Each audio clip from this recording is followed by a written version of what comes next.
making music, not just playing exercises, being in control of what you're doing. Do it, handle it. That's what we're going to do today. You're going to get it down, you're going to learn it, you're going to learn what I say, and you're going to live it.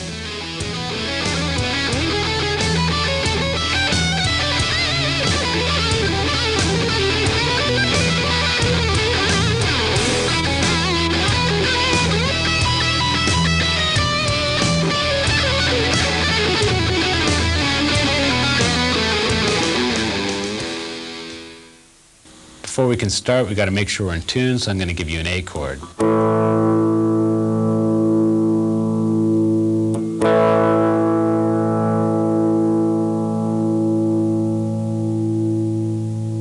All right, let's go.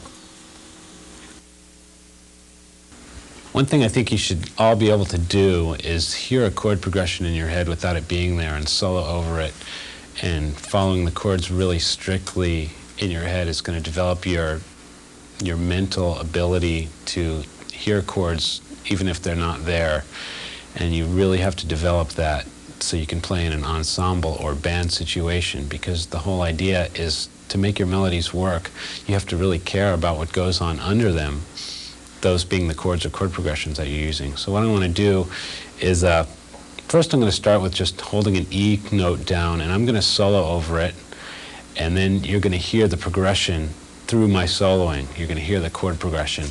I'll play the chord progression that's in my mind first. What we're going to do is hold down an E, but I'm going to be playing along to a progression that sounds like this.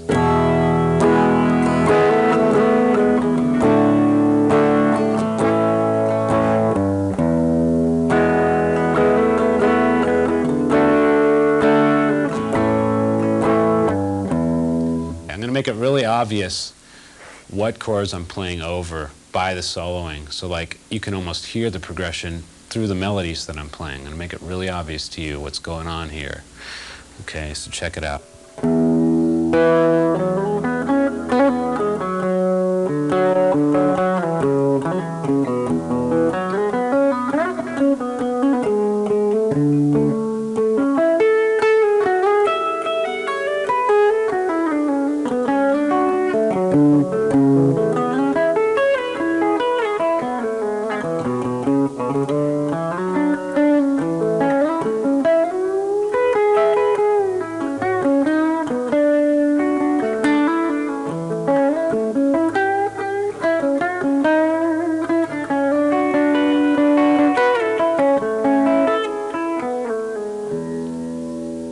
Okay, I was kind of arpeggiating a lot on there, and that's pretty much the easiest way to follow a chord, is to arpeggiate it. You really can't go wrong if you do that, because all the notes that are in the chord that you're following are there, and if you play correctly, you're going to wind up right.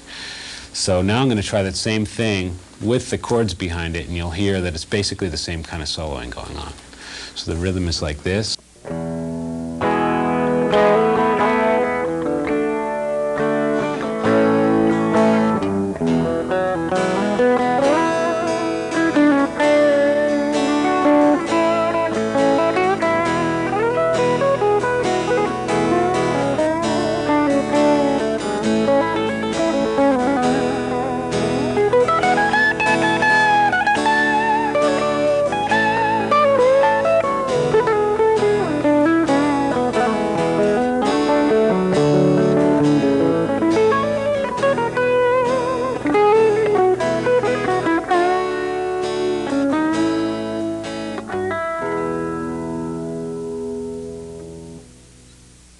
Okay, you're probably wondering what's going on through my mind, besides probably food or something like that, while I'm soloing like that.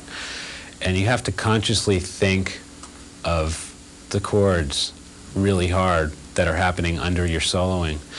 And I'm going to give you some examples of what I might do over those three chords. You have to know what you want to do over the chords as they're playing.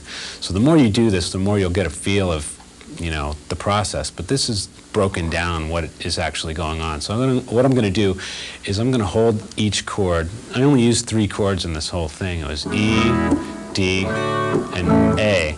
And since it's such a simple progression, I really want to make the differences of each chord stand out more, because they're so basic and they're so commonly heard together. the more I can emphasize the fact that it's a chord change in my soloing, the better it is, and the more unique and different it's going to sound. So let's see all the things that we can do over each chord. So what I might do to start out with is like arpeggiate something like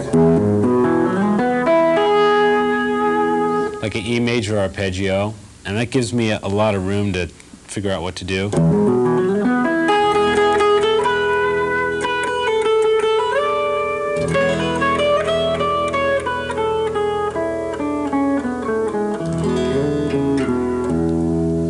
Okay, I'm also bearing in mind, you know, that there's a D coming up and there's an A coming up, so those are notes that are sort of a target note that I'm going to wind up hitting soon, you know. So if I keep that in mind as I'm playing the E chord, I'll be more prepared for the next chord that comes, which would be D.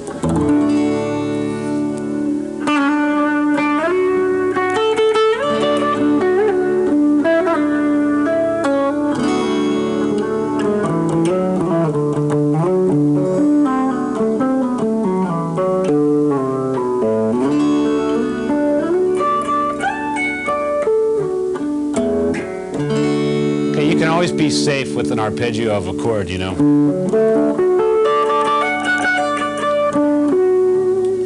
Okay, and then the next chord that's coming up is A. So I did a lot of stuff around this position here.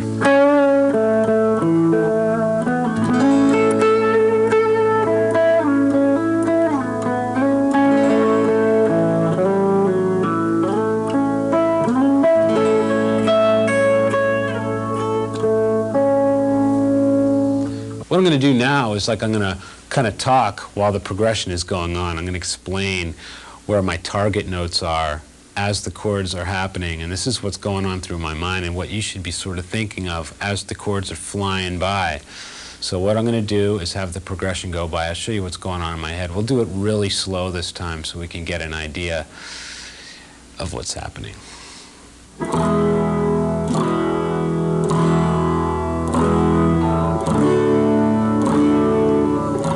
Got to do something for E now. Right about now I start thinking of D.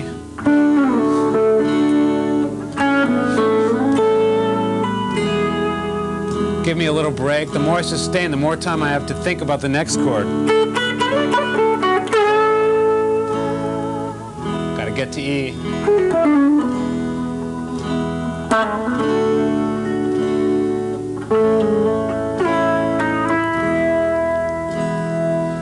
A tip is the longer you sustain on the notes, that's going to give you your time to breathe and your time to follow the next chord and not to give away the fact that you don't know what you're doing, okay?